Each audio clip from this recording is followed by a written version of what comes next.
His Excellency David Hurley, Governor General of Australia, and First Lady Linda Hurley, Their Excellencies, Special Envoys, and Heads of Delegations, His Excellency Most Reverend Charles John Brown, and the esteemed members of the Diplomatic Corps, Vice President Sara Duterte, President Fidel Ramos, President Joseph Ejercito Estrada, President Gloria Macapagal Arroyo, Senate President Vicente Soto III, and the honorable members of the Philippine Senate, House Speaker Lord Alan J. Velasco, and the honorable members of the House of Representatives, Chief Justice Alexander Gesmundo, and the honorable justices of the Supreme Court, of course, First Lady Lisa Araneta,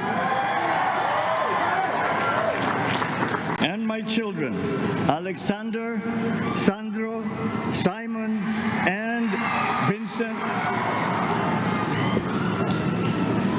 I cannot proceed without a special greeting, of course, to the former First Lady Imelda Romualdez Marcos.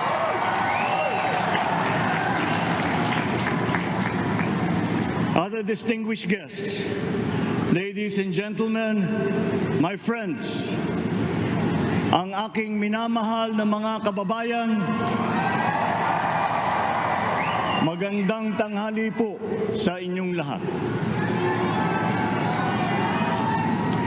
This is a historic moment for us all. I feel it deep within me. You, the people, have spoken, and it is resounding. When my call for unity started to resonate with you, it did so because it echoed your yearnings, mirrored your sentiments, and expressed your hopes for family, for country, and for a better future. That is why it reverberated and amplified as it did, to deliver the biggest electoral mandate in the history of Philippine democracy.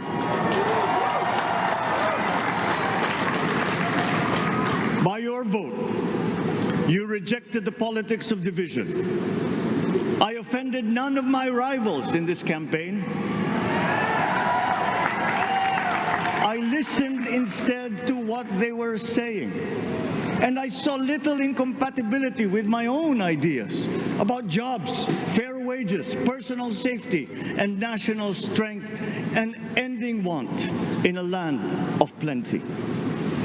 I believe that if we but focus on the work at hand and the work that will come to hand, we will go very far under my watch. You believe that too. At pinakinggan ko ang tinig ninyo na ang sinisigaw ay pagkakaisa, pagkakaisa, pagkakaisa. We will go farther together than against each other, pushing forward, not pulling each other back, out of fear, out of a misplaced sense of weakness. But we are the furthest from weak. The Filipino diaspora flourishes even in the most inhospitable climes, where they are valued for their quality. The changes we seek will benefit all and will shortchange no one. I was not the instrument of change. You were that. You made it happen. I am now. You picked me to be your servant, to enable changes to benefit all. I fully understand the gravity of the responsibility that you've put on my shoulders. I do not take it lightly, but I am ready for the task. I will need your help. I want to rely on it. But rest assured, I do not predicate success on the wide cooperation that's needed. I will get it done. I once knew a man who saw what little had been achieved since independence in a land of people with the greatest potential for achievement, and yet they were poor. But he got it done, sometimes with the needed support, sometimes without. So will it be with his son. You will get no excuses from me.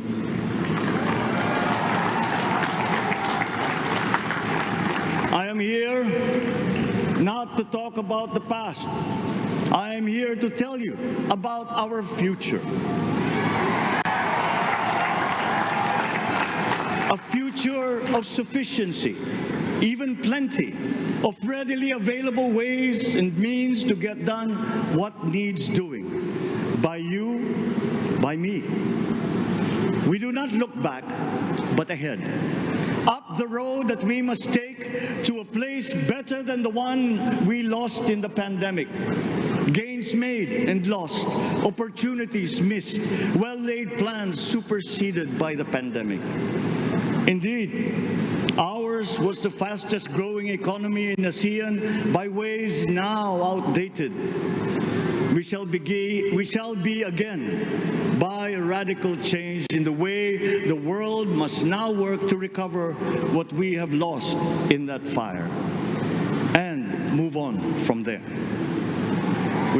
We face prospects of the spread of the war abroad, of which we are totally blameless. We seek friendship with all. But our countries like ours will bear the brunt of it. And if the great powers draw the wrong lessons from the ongoing tragedy in Ukraine, the same dark prospect of conflict will spread to our part of the world. Yet, there is more out there. Like going forward by new ways of doing that the pandemic forces to adopt. A stronger resilience, quicker adaptability. They are our best prevention. They are our best protection. Quiet reflection in a rough and tumble campaign of a breadth and intensity never experienced revealed some of them, such as the willingness to listen despite the noise, the hesitation to quarrel over differences, and to never, ever give up hope of reconciliation. These gave me the peace to ponder deeper. There are hints of a road not taken that could get us out of here quicker to something better, something less fragile. There is also what you, the people, did to cope. But this time empowered by new techniques and more resources.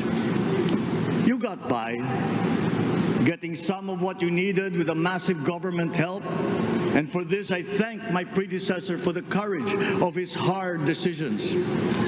But there is a way to put more means and choices in your hands. I trust the Filipino. Imagine how much more you'd achieve if government backstops instead of dictating your decisions. Always there to pick you up when you fall, giving what you need to get past a problem. Imagine if it invested in your self-empowerment to bring it closer to taking on whatever challenges come. Imagine a country that, in almost every sense, is you. Now imagine what you and government can achieve together. We did it in the pandemic. We will do it again. But again, I will not predicate my promise to you on your cooperation. You have your own lives to live, your work to do, and there too I will help. Government will get as much done alone without requiring more from you. That is what government and public officials are for. No excuses, just deliver. It was like that once upon a time.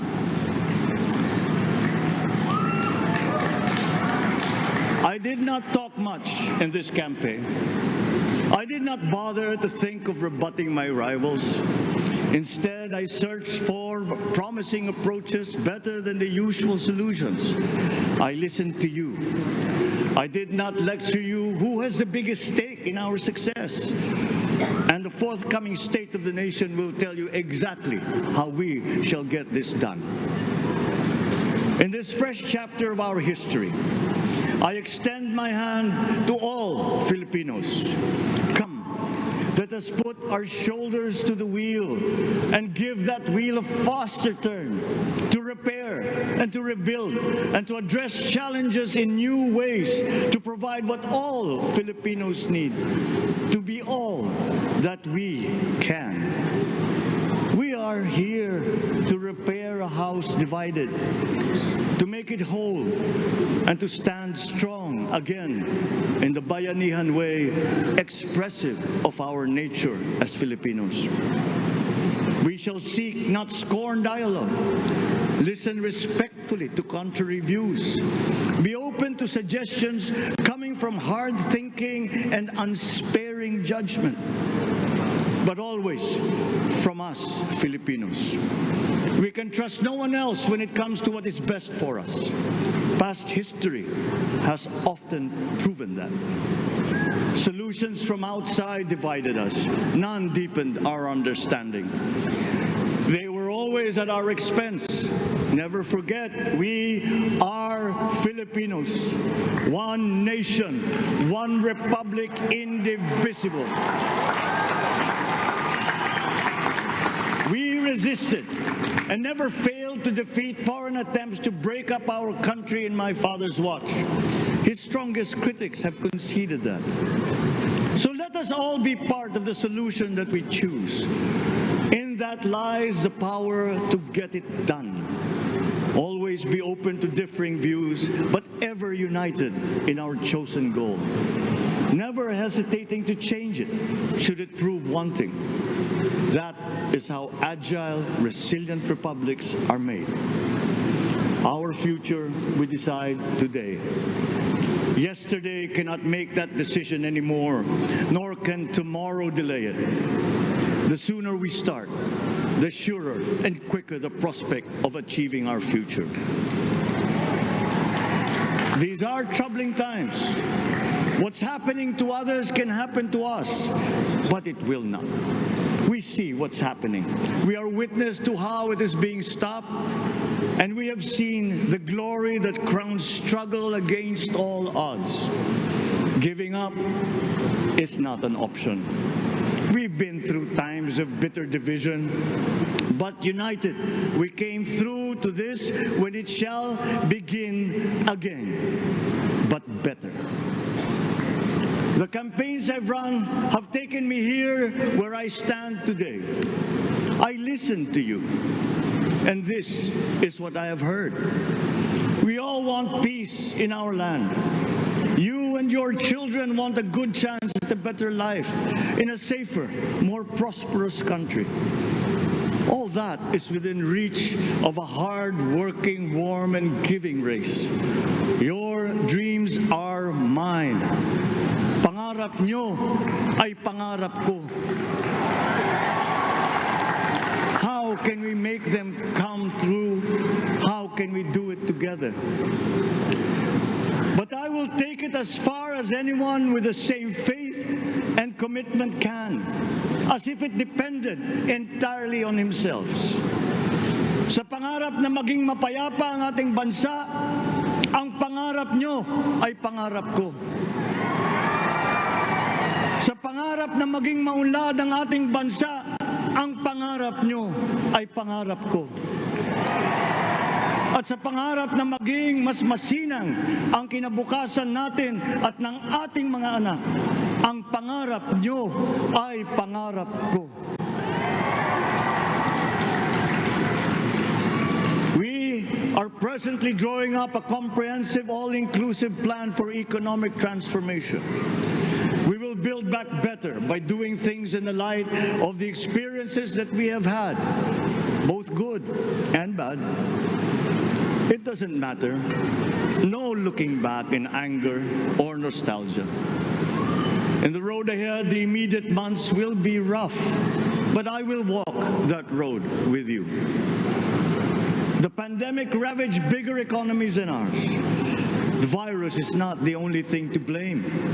What had been well built was torn down. We will build it back better. The role of agriculture cries for the urgent attention that its neglect and misdirection now demands. Food self-sufficiency has been the key promise of every administration.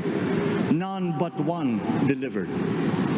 There were inherent defects in the old ways and in recent ways too.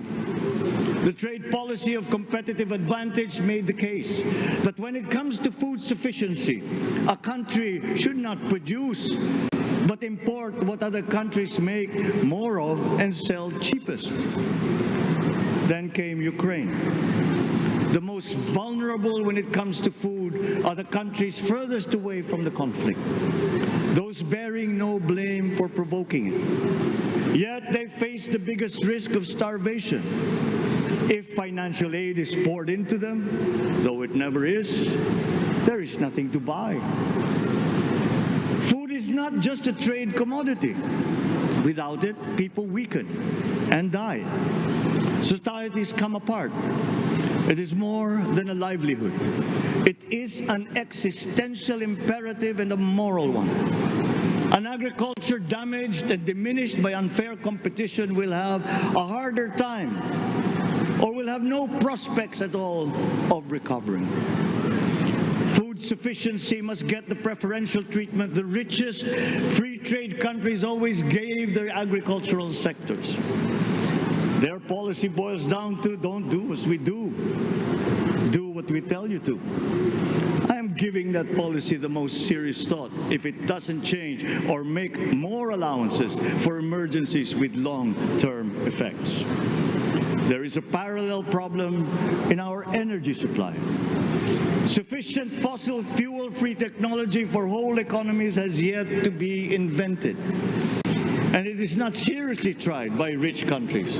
Again, consider the response of the richest countries to the war in Ukraine. But surely, a free world awash with oil can assure supplies.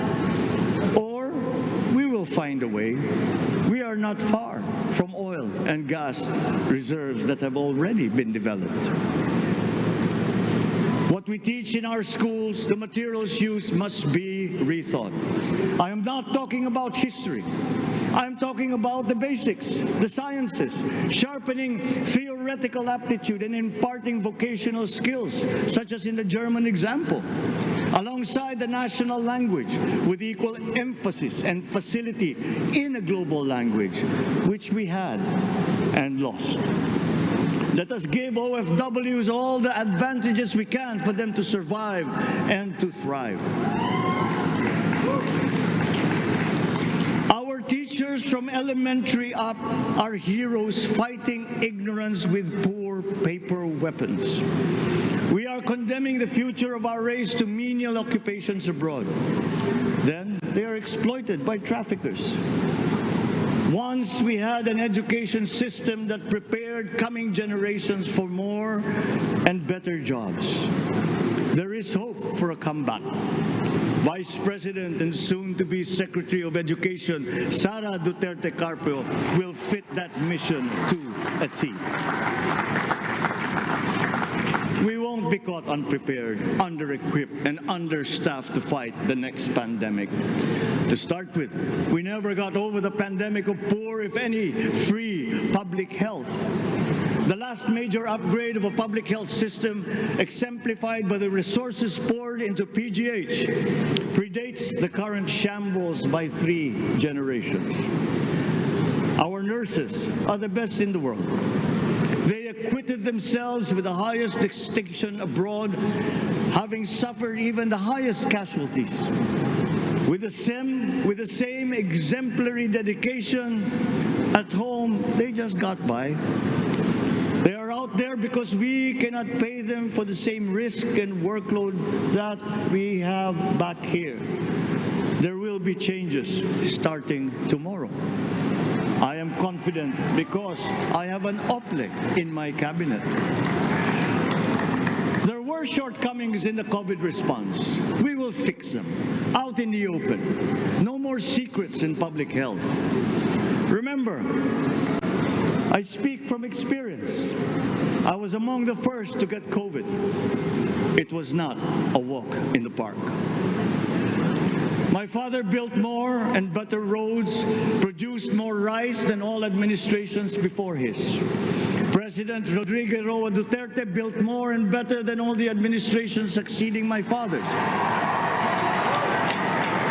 Much has been built, and so well, that the economic dogma of dispersing industry to develop the least likely places has been upturned. Development was brought to them. Investors are now setting up industries along the promising routes built. And yet, the potential of this country is not exhausted. Following these giant steps, we will continue to build. I will complete on schedule the projects that have been started. I'm not interested in taking credit. I want to build on success that's already happening. We will be presenting the public with a comprehensive infrastructure plan. 6 years could be just about enough time. No part of our country will be neglected. Progress will be made wherever there are Filipinos, so no investment is wasted. The recovery of Philippine tourism, with its emphasis on accessing nature's beauty, I am sure will exceed expectations.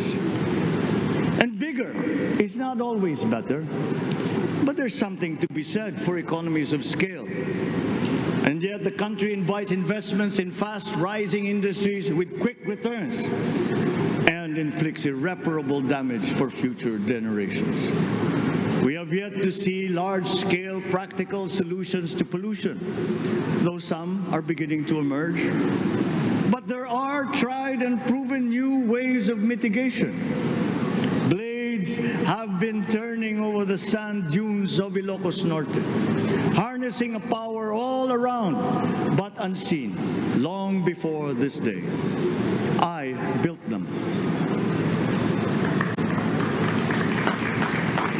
The rich world talks a great deal, but does a lot less about it than those with much less, but who suffer more death and destruction from climate change and lack of adaptation. We will look to our partners and friends to help the Philippines, who, despite having a very small carbon footprint, is at the highest risk. First, spare victims, then help them recover, and move on to lessen the harmful impact of climate change. We too have our part to play. We are the third biggest plastics polluter in the world, but we won't shirk from that responsibility. We will clean up. You will not be disappointed, so do not be afraid. With every difficult decision that I must make, I will keep foremost in my heart and in my mind the debt of gratitude I owe you for the honor and responsibility that you have conferred on me. Whatever is in a person to make changes for the better of others, I lay before you now in my commitment. I will try to spare you. You have your other responsibilities to carry. But I will not spare myself from shedding the last bead of sweat or giving the last ounce of courage and sacrifice. And if you ask me why I am so confident of the future, I will answer you simply that I have 110 million reasons to start with. Such is my faith in the Filipino.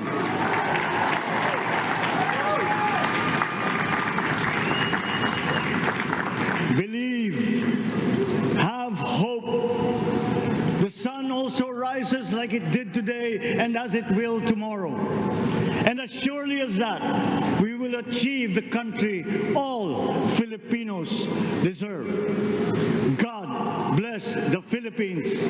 God bless our work.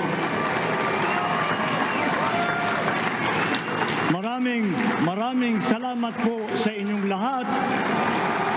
Mabuhay ang Pilipinas. Magandang tanghali po.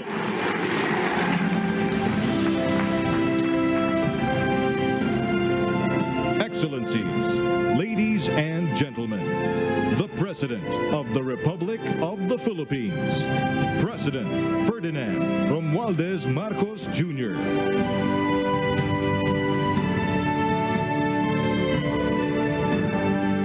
We will now have a photo opportunity with President Ferdinand Romualdez Marcos Jr. May we invite the first family on stage. First Lady Liza Araneta Marcos, Ferdinand Alexander Sandro Marcos, Joseph Simon Marcos, and William Vincent Marcos.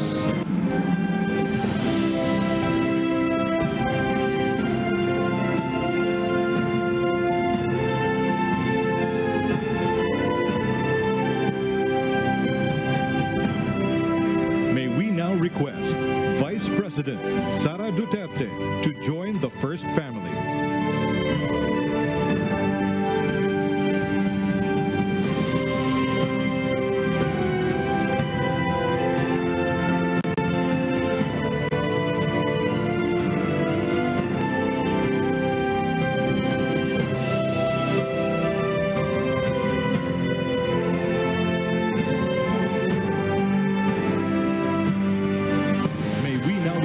On stage, Chief Justice Alexander G. Gesmundo and Senate President Vicente Soto III to join the first family.